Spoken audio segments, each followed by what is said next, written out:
భగవద్బంధువులందరికీ నమస్కారం. హిందూ ప్యాడ్ ఛానల్కి స్వాగతం.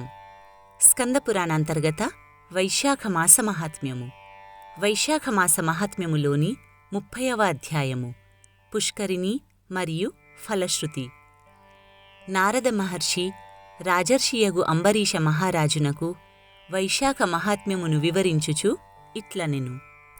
శృతదేవ మహాముని శృతకీర్తి మహారాజునకు వైశాఖమాస వ్రతమహిమను వివరించుచు ఇలా అనెను. శృతదేవ మహారాజా, వైశాఖ శుక్లపక్షమున చివరలో వచ్చే 3 తిథులు త్రయోదశి, చతుర్దశి మరియు పూర్ణిమ అనే ఈ 3 తిథులు పుష్కరిణి అనే పేరుతో ప్రసిద్ధములు. పుష్కరిణి అనునది సర్వపాపములను పోగొట్టి సర్వశుభములను కలిగించును.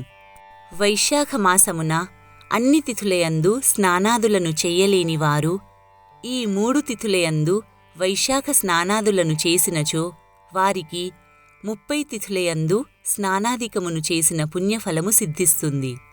త్రయోదశి నాడు సర్వదేవతలు జలములను ఆవహించి ఉంటారు. ఆ తిథియందు సంపూర్ణముగా వసిస్తారు. పూర్ణిమయందు శ్రీ మహావిష్ణువు ఆవహించి ఉంటాడు. చతుర్దశియందు సర్వయజ్ఞములు ఆ తిథియందు ఆవహించి ఉంటాయి.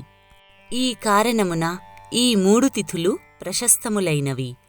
బ్రహ్మహత్య, సురాపానము మున్నగు పాపములను చేసిన వారిని కూడా ఈ తిథులు పవిత్రులను చేసి పుణ్యఫలములను ఇస్తాయి.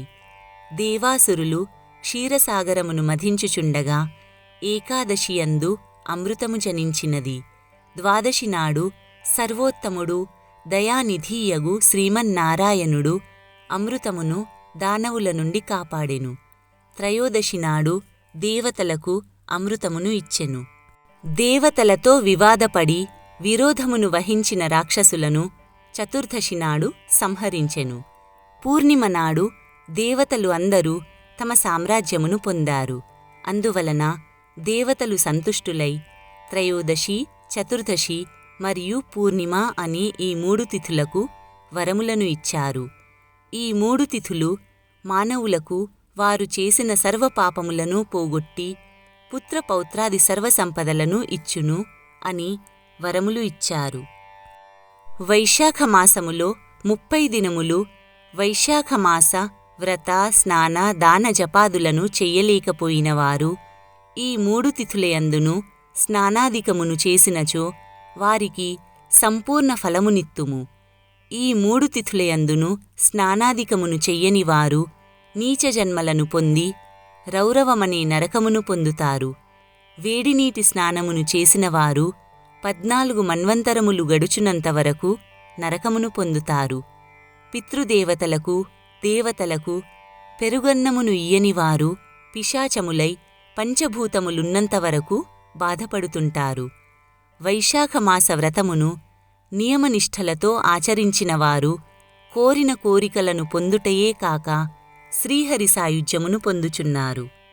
వైశాఖమాసములో నెలనాళ్ళు స్నానాదులను చెయ్యలేనివారు త్రయోదశి, చతుర్దశి మరియు పూర్ణిమ ఈ 3 తిథులయందును స్నానాధికములను చేసినచో సంపూర్ణ ఫలమును పొంది శ్రీహరి సాయుజ్యమును పొందుతారు. ఈ మాసవ్రతమును ఆచరింపక దేవతలను, పితృదేవతలను, శ్రీహరిని, గురువును పూజింపని వారికి మేము శాపములను ఇస్తాము. అట్టివారు సంతానము, ఆయువు, శ్రేయస్సు లేనివారై బాధలను పొందుతారని దేవతలందరూ కట్టడి చేశారు. కావున ఈ 3 తిథుల సముదాయము అంత్యపుష్కరిణి నామధేయమున సర్వపాపములను హరించి పుత్రపౌత్రాది సకల సంపదలను, ముక్తిని ఇచ్చును. పూర్ణిమ నాడు సద్బ్రాహ్మణునకు సూపమును అనగా పప్పును మరియు పాయసమును ఇచ్చిన స్త్రీ కీర్తిశాలియగు పుత్రుణ్ణి పొందును. ఈ 3 దినములయందును గీతాపాఠమును చేసినవారు ప్రతిదినము అశ్వమేధ యాగము చేసినంత పుణ్యమును పొందుతారు. ఈ దినములయందు విష్ణు సహస్రనామములను చదివినచో వాని పుణ్యము ఇంత అని చెప్పడానికి వీలుపడదు. పూర్ణిమ నాడు సహస్రనామములతో శ్రీహరిని క్షీరముతో అభిషేకించినవారు శ్రీహరిలోకమును చేరుతారు. సమస్త వైభవములతో శ్రీహరిని అర్చించినవారు ఎన్ని కల్పములు గడిచినను శ్రీహరిలోకమునందే ఉంటారు. శక్తి ఉండి కూడా వైశాఖ వ్రతమును ఆచరింపనివారు సర్వపాపములను పొంది నరకమును చేరుతారు. వైశాఖమున ఈ 3 దినములందు భాగవతమును ఏ మాత్రము చదివినను బ్రహ్మపదవిని పొందుతారు, గొప్ప జ్ఞానులవుతారు. ఈ 3 దినముల వ్రతమును చెయ్యుటచే వారి వారి శ్రద్ధాసక్తులను బట్టి కొందరు దేవతలుగాను సిద్ధులుగాను బ్రహ్మపదవిని పొందారు. బ్రహ్మజ్ఞాని, ప్రయాగలో మరణించినవారు మరియు వైశాఖ స్నానమాచరించినవారు సమాన ఫలమును పొందుతారు. నల్లని వృషభమును అచ్చుపోసి ఆబోతుగా విడిచినవారు సర్వపురుషార్థములను పొందుతారు. దరిద్రుడగు బ్రాహ్మణునకు గోదానమును ఇచ్చినవారికి అపమృత్యువు ఎప్పుడూ ఉండదు. 3,50,00,000 తీర్థములు కలిసి మేము పాపములను పోగొట్టుదుమని మానవులు మనలో స్నానము చేయుచున్నారు. అట్టివారి పాపములన్నీయు మనలో చేరి మనము ఎక్కువగా కల్మషమును కలిగియుంటిమి. దీనిని పోగొట్టుకొను మార్గమును చెప్పుమని శ్రీహరిని కోరవలెను అని అనుకొని సర్వతీర్థములు శ్రీహరి వద్దకు వెళ్ళినవి. ఆయనను ప్రార్థించి తమ బాధను చెప్పుకున్నవి. అప్పుడు శ్రీహరి వైశాఖమాస శుక్లపక్షమున అంత్యపుష్కరిణి కాలమున సూర్యోదయము కంటే ముందుగా మీరు నదులు, చెరువులు మున్నగు వానిలో స్నానమాడినచో కురు కల్మష విహీనులగుదురు.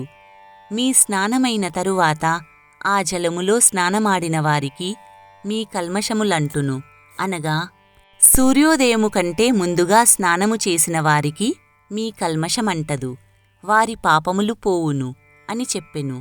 సర్వతీర్థములు ఆ విధంగా చేసి తమ కల్మషములను పోగొట్టుకున్నవి. కావున వైశాఖమాసమున శుక్లపక్షములో చివరలో వచ్చే త్రయోదశి, చతుర్దశి మరియు పూర్ణిమ పవిత్రతిథులు సర్వపాపహరములు. నాయనా శృతదేవా, నీవడిగిన వైశాఖ మహిమను నేను చూసినంత, విన్నంత, తెలిసినంత నీకు చెప్పితిని. దాని మహిమను పూర్తిగా చెప్పుట నాకే కాదు, శివునకు కూడా సాధ్యము కాదు. వైశాఖ మహిమను చెప్పుమని కైలాసమున పార్వతి అడుగగా శివుడు 100 దివ్య సంవత్సరములు ఆ మహిమను వివరించి ఆపై శక్తుడు కాక విరమించెను. అలాంటప్పుడు సామాన్యుడనగు నేను ఎంతటివాడను? శ్రీహరి సంపూర్ణముగా చెప్పగలడేమో తెలియదు. పూర్వము మునులు జనహితమునకై తమ శక్తి కొలది వైశాఖ మహిమను చెప్పారు. రాజా, నీవు భక్తి శ్రద్ధలతో వైశాఖ వ్రతమును ఆచరించి శుభములను పొందుము అని శృతదేవ మహాముని శృతకీర్తి మహారాజుకు చెప్పి తన దారిన తాను వెళ్ళెను.